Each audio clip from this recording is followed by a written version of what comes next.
ഈ കാർഡിയോ എക്സസൈസുകൾ എന്ന് പറയുന്നത് ഒരു ജിമ്മിലേക്ക് പോകുന്ന ആൾക്കാരുടെയൊക്കെ ഒരു ഫേവറേറ്റ് പാർട്ടാണ്.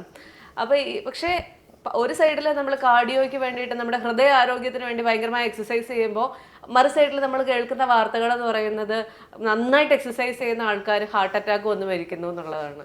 ഇത് എന്തുകൊണ്ടാണ് ഇത് രണ്ടും സംഭവിക്കുന്നത്? നമ്മൾ ഇത്രയും ഇതിന് വേണ്ടിയിട്ടൊക്കെ എക്സസൈസ് ചെയ്യുമ്പോഴും ഇങ്ങനെ മരണം സംഭവിക്കുന്നത് എന്തുകൊണ്ടായിരിക്കും?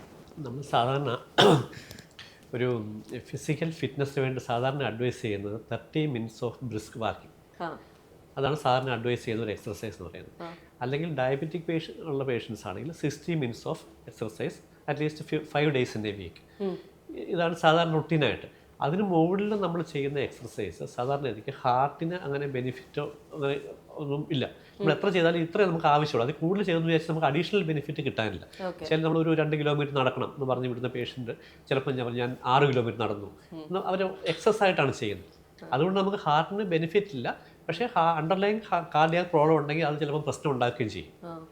ചിലപ്പോൾ ചില പേഷ്യൻസിന് പലർക്കും അറിയാൻ വയ്യ. അവർ ഈ സാധാരണ എക്സർസൈസ് പ്രോഗ്രാം ചെയ്യുന്നതിന് മുമ്പായിട്ട് പേഷ്യൻസ് ഒരു കാർഡിയോളജി അല്ലെങ്കിൽ ഒരു ഫിസിഷ്യൻ്റെ ഒരു ചെക്കപ്പ് ചെയ്ത് നോക്കിയിട്ട് അവർക്ക് ബേസ് ലൈനായിട്ട് കാർഡിയാക് പ്രോബ്ലം എന്തെങ്കിലും ഉണ്ടോ എന്ന് ജസ്റ്റ് ഒന്ന് നോക്കിയിട്ട് വേണം ഹെവി എക്സർസൈസ് പ്രോഗ്രാം സ്റ്റാർട്ട് ചെയ്യാൻ. പല ഹാർട്ട് പ്രോബ്ലംസും നമ്മൾ ഒരു പ്രിപ്പറേഷനും ഇല്ലാതെ ഉള്ള ഇതുപോലുള്ള ഹെവി ആയിട്ടുള്ള എക്സർസൈസ് ചെയ്യാനുള്ള ഇതുകൊണ്ട് ചിലപ്പോൾ അപകടത്തിൽ ചെന്ന് കാണും.